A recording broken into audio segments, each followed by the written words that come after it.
So this is my backyard, coming in the gate here, greeted by my two puppy dogs, Ivory and Jasmine.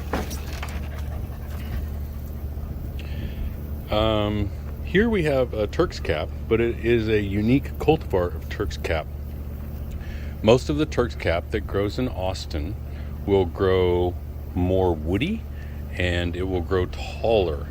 This Turk's cap has more slender stalks, and it tends to fall over as opposed to grow straight up. So it gets tall and then goes roop.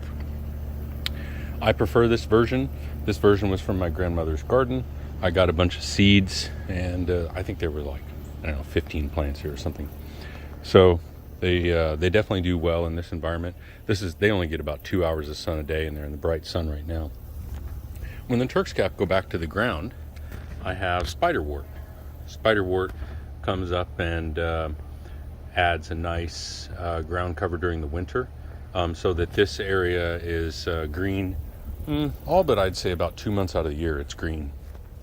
Also playing in here with the Turk's cap is tropical sage. I gotta be honest with you, I might pull the tropical sage up. I've been watching this bed all I'd say of about 4 months this year, and the hummingbirds come to the Turk's cap before they go to the tropical sage. So it kind of lets me believe that they like the Turk's cap better.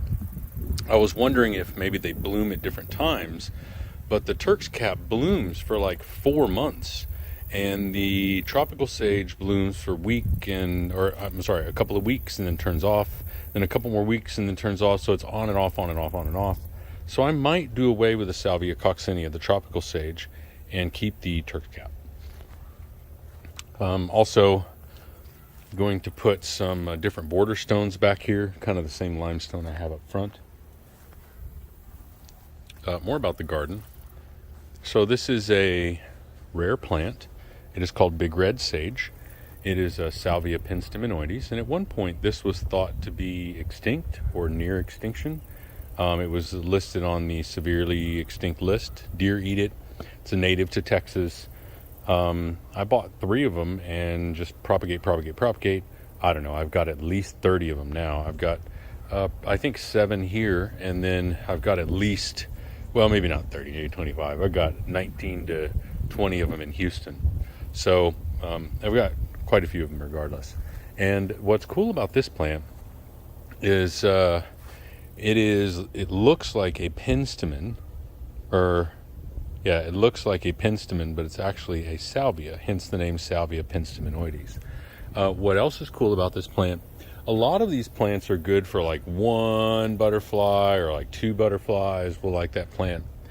This is a unique plant in that all butterflies like this plant. There's a classification of plants that I can't remember what they're called, but all butterflies will use this plant for food.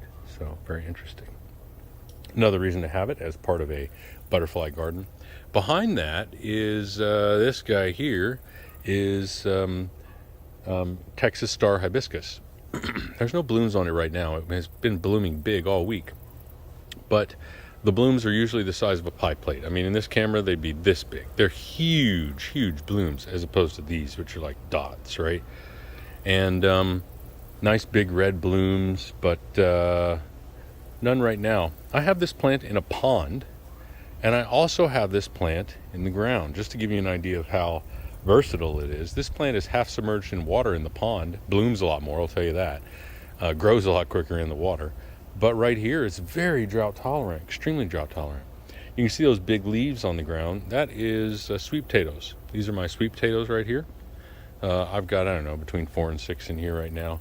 And the sweet potatoes are part of my ground cover. So anywhere that the Greg's Miss flower hasn't covered, the sweet potatoes go. The sweet potatoes are welcome to roam back here, and they use the Texas star hibiscus as scaffolding. And so yeah, I get quite a few sweet potatoes at the end of the year. These plants here, there's 4 of them. There were 5, but 1 died. These 4 plants here are Sabal minor. And the Sabal minor is a spineless palm native to Texas, native to Palmetto State Park. I like them when they get nice and big and they're all grouped together. So coming over here towards the back of the Sabal Miners and the Texas Star Hibiscus. This is a Egyptian walking onion. This used to be big. There were like a whole bunch coming out of the ground. My dogs have trampled it, which is the reason I've surrounded it by rocks. These guys were getting to the point where they chase each other all the time, and they cut this corner a lot, and they cut up that onion so bad. So here's hoping the onion will make it. This is lava rock from Hawaii. My grandfather got this when he was in Hawaii in the military, brought it home, and I brought it here. I think I'm going to take it back to Houston. We're going to put in Texas limestone here. These are my hydroponic boxes. They're called earth boxes, and a lot of well-known gardeners have called these the perfect growing system. This is 2 cubic feet of soil, and there's a little drain hole down there, and you fill it here. You can see I have a little irrigation tube that fills it here, and it drains out there. And this one is turned off right now. The hydroponics are turned off to this because I'm letting the soil rest. But normally these are filled with plants. This year I decided to let all the soil rest.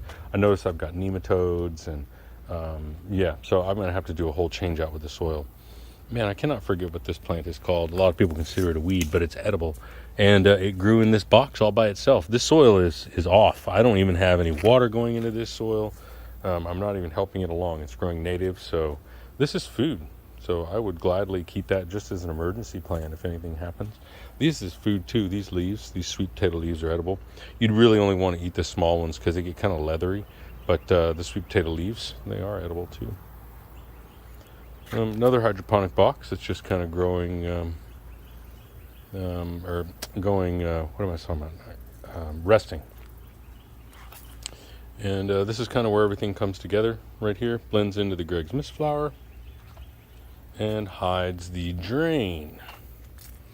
Before I put this drain in, all the water would come in here, flow over here, and take all my mulch and everything down the yard, down this way.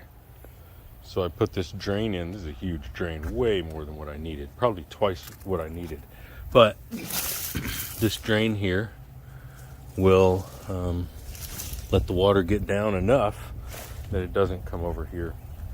Just super nice. Amaryllis, big long leaves of amaryllis are coming up here. And, the amaryllis really show off when most of this stuff is dormant. So the Greg's Mistflower will probably have been nipped by a frost, and the sweet potatoes will be harvested. And so these are kind of all by themselves, and then they kind of produce best that way. So this is just a way to increase my garden space here, really. If you look at these pots here, 7 pots here, it just increased garden space. You got mint here. This was a plant that my wife was given, so just planted it there. Silver pony's foot. I'm growing this for hanging baskets. I had a nice big one last year, but it died in the freeze, so I'm just kind of trying to let these get big, and I'm going to divide them up and put them in some hanging baskets in Houston. These guys here are replacements for natives that died in Houston. Again, I don't have all the money in the world, so I have to grow my plants from cuttings. So I grew these from cuttings to replace, for a specific need, plants that died. Well, these actually are going to be in Austin. These are Mystic Spire Sage.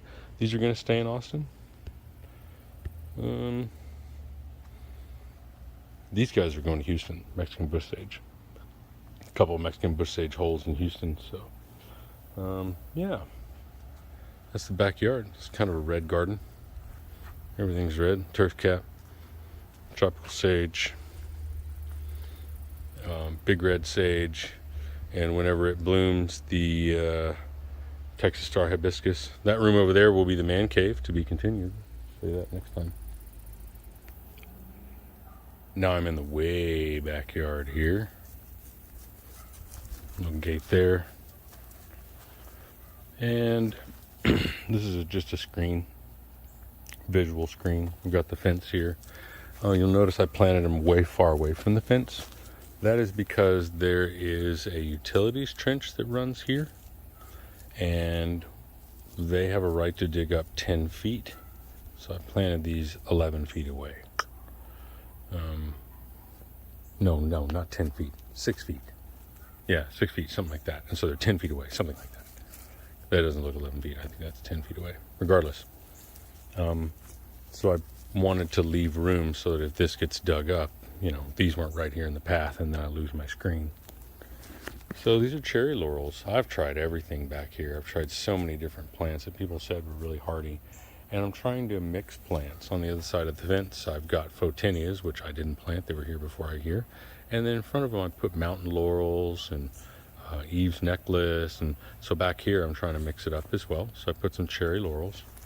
First year I've had them. Obviously not a first year plant, probably second or third year. Here's an Eve's necklace. This Eve's necklace was really not performing in the front yard.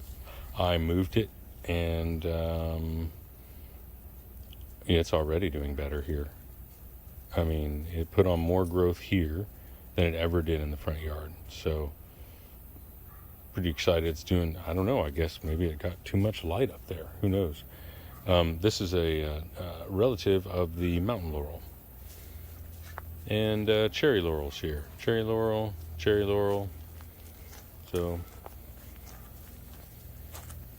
creating a fence. The cherry laurels will get big, and they'll get big fast. But this Eve necklace will get 30 feet tall. I mean, it's going to get taller than my house eventually.